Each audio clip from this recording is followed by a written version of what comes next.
कोई मतलब भी नहीं है वो रेडी स्टार्ट। जैसा कि आप देख चुके हैं, यूरोप में आधुनिक राष्ट्रवाद के साथ ही राष्ट्र राज्यों का भी उदय हुआ। स्टॉप। इससे अपने बारे में लोगों की समझ बदलने लगी। स्टॉप। वे कौन हैं, कोमा, उनकी पहचान किस बात से परिभाषित होती है, कोमा, यह भावना बदल गई। स्टॉप। उनमें राष्ट्र के प्रति लगाव का भाव पैदा होने लगा। स्टॉप। नए प्रतीकों और चिन्हों ने, नए गीतों और विचारों ने नए संपर्क स्थापित किए और समुदायों की सीमाओं को दोबारा परिभाषित कर दिया। स्टॉप। ज़्यादातर देशों में इस नई राष्ट्रीय पहचान का निर्माण एक लंबी प्रक्रिया में हुआ। स्टॉप। आइए देखें कि हमारे देश में यह चेतना किस तरह पैदा हुई। प्रश्नवाचक पैरा। दूसरे उपनिवेशों की तरह भारत में भी आधुनिक राष्ट्रवाद के उदय की परिघटना उपनिवेशवाद विरोधी आंदोलन के साथ गहरे तौर पर जुड़ी हुई थी। स्टॉप। औपनिवेशिक शासकों के खिलाफ संघर्ष के दौरान लोग आपसी एकता को पहचानने लगे थे। स्टॉप। उत्पीड़न और दमन के साझा भाव ने विभिन्न समूहों को एक दूसरे से बांध दिया था। स्टॉप। लेकिन हर वर्ग और समूह पर उपनिवेशवाद का असर एक जैसा नहीं था। स्टॉप। उनके अनुभव भी अलग थे और स्वतंत्रता के मायने भी भिन्न थे। स्टॉप। महात्मा गांधी के नेतृत्व में कांग्रेस ने इन समूहों को इकट्ठा करके एक विशाल आंदोलन खड़ा किया। स्टॉप। परंतु इस एकता में टकराव के बिंदु भी निहित थे। स्टॉप। पहले की एक और पुस्तक में भी आपने भारत में राष्ट्रवाद के उदय का अध्ययन किया था। स्टॉप। वहाँ आपने 20वीं सदी के पहले दशक तक की कहानी पढ़ी थी। स्टॉप। इस अध्ययन में हम 1920 के दशक से आगे अध्ययन करेंगे और असहयोग आंदोलन तथा सविनय अवज्ञा आंदोलन के बारे में पढ़ेंगे। स्टॉप। हम ये देखेंगे कि कांग्रेस ने राष्ट्रीय आंदोलन को विकसित करने के लिए किस तरह के प्रयास किए, कोमा, इस आंदोलन में विभिन्न सामाजिक समूहों ने किस तरह हिस्सा लिया और किस तरह राष्ट्रवाद ने लोगों की कल्पना को नई उड़ान दे दी। स्टॉप। 1919 के बाद के सालों में हम देखते हैं कि राष्ट्रीय आंदोलन नए इलाकों तक फैल गया था, कोमा, उसमें नए सामाजिक समूह शामिल हो गए थे और संघर्ष की नई पद्धतियां सामने आ रही थी। स्टॉप। इन बदलावों को हम कैसे समझेंगे? प्रश्नवाचक। उनके क्या परिणाम हुए? प्रश्नवाचक पैरा। सबसे पहली बात यह है कि विश्व युद्ध ने एक नई आर्थिक और राजनीतिक स्थिति पैदा कर दी थी। स्टॉप। इसके कारण रक्षा व्यय में भारी इजाफा हुआ। स्टॉप। इस खर्चे की भरपाई करने के लिए युद्ध के नाम पर कर्जे लिए गए और करों में वृद्धि की गई। स्टॉप। सीमा शुल्क बढ़ा दिया गया और आयकर शुरू किया गया। स्टॉप। युद्ध के दौरान कीमतें तेजी से बढ़ रही थी। स्टॉप। 1913 से 1918 के बीच कीमतें दोगुना हो चुकी थी, जिसके कारण आम लोगों की मुश्किलें बढ़ गई थी। स्टॉप। गांवों में सिपाहियों को जबरन भर्ती किया गया, जिसके कारण ग्रामीण इलाकों में व्यापक गुस्सा था। स्टॉप। 1918-19 और 1920-21 में देश के बहुत सारे हिस्सों में फसल खराब हो गई, जिसके कारण खाद्य पदार्थों का भारी अभाव पैदा हो गया। स्टॉप।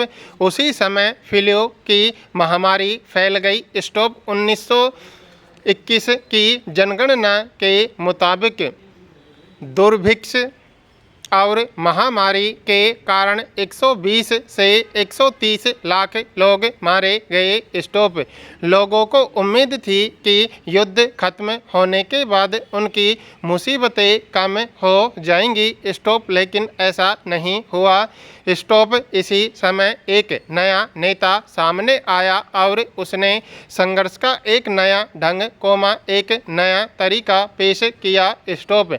महात्मा गांधी जनवरी 1915 में भारत लौटे। स्टॉप। इससे पहले वे दक्षिण अफ्रीका में थे। स्टॉप। उन्होंने एक नए तरह के जन आंदोलन के रास्ते पर चलते हुए वहाँ की नस्ल भेदी सरकार से सफलतापूर्वक लोहा लिया था। स्टॉप। इस पद्धति को वे सत्याग्रह कहते थे। स्टॉप। सत्याग्रह के विचार में सत्य की शक्ति पर आग्रह और सत्य की खोज पर जोर दिया जाता था। स्टॉप। इसका अर्थ यह था कि अगर आपका उद्देश्य सच्चा है, यदि आपका संघर्ष अन्याय के खिलाफ है, तो उत्पीड़क से मुकाबला करने के लिए आपको किसी शारीरिक बल की आवश्यकता नहीं है। स्टॉप।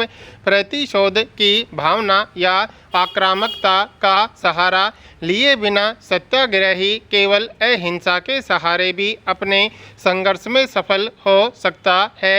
स्टॉप। इसके लिए दमनकारी शत्रु की चेतना को झिंझोड़ना चाहिए। स्टॉप। उत्पीड़क शत्रु को ही नहीं बल्कि सभी लोगों को हिंसा के जरिए सत्य को स्वीकार करने पर विवश करने की बजाय सच्चाई को देखने और सहज भाव से स्वीकार करने के लिए प्रेरित किया जाना चाहिए। स्टॉप। इस संघर्ष में अंततः सत्य की ही जीत होती है। स्टॉप। गांधी जी का विश्वास था कि अहिंसा का यह धर्म सभी भारतीयों को एकता के सूत्र में बांध सकता है। स्टॉप। भारत आने के बाद गांधी जी ने कई स्थानों पर सत्याग्रह आंदोलन चलाया। स्टॉप। 1917 में उन्होंने बिहार के चंपारण इलाके का दौरा किया और दमनकारी बागान व्यवस्था के खिलाफ किसानों को संघर्ष के लिए प्रेरित किया। स्टॉप। 1917 में उन्होंने गुजरात के खेड़ा जिले के किसानों की मदद के लिए सत्याग्रह का आयोजन किया। स्टॉप। फसल खराब हो जाने और प्लेग की महामारी के कारण खेड़ा जिले के किसान लगान चुकाने की हालत में नहीं थे। स्टॉप।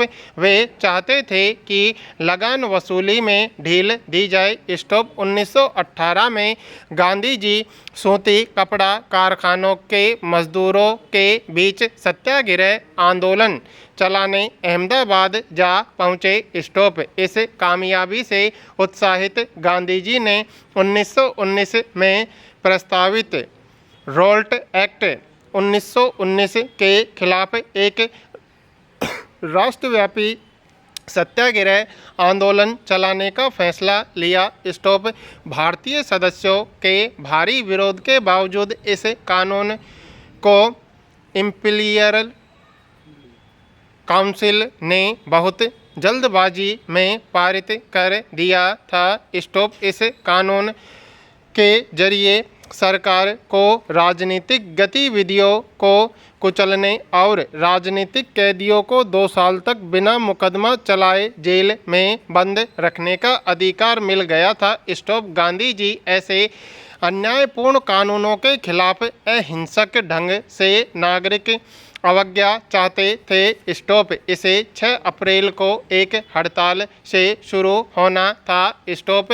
विभिन्न शहरों में रैली जुलूसों का आयोजन किया गया। स्टॉप। रेलवे वर्कशॉप्स में कामगार हड़ताल पर चले गए। स्टॉप। दुकानें बंद हो गईं। स्टॉप। इस व्यापक जन उबार से चिंतित तथा रेलवे व टेलीग्राफ जैसी संचार सुविधाओं के भंग हो जाने की आशंका से भयभीत अंग्रेजों ने राष्ट्रवादियों पर दमन शुरू कर दिया। स्टॉप अमृतसर में बहुत सारे स्थानीय नेताओं को हिरासत में ले लिया गया। स्टॉप गांधी जी के दिल्ली में प्रवेश करने पर पाबंदी लगा दी गई। स्टॉप 10 अप्रैल को पुलिस ने अमृतसर में एक शांतिपूर्ण जुलूस पर गोली चला दी। स्टॉप इसके बाद लोग बैंकों, डाक खानों और रेलवे स्टेशनों पर हमला करने लगे। स्टॉप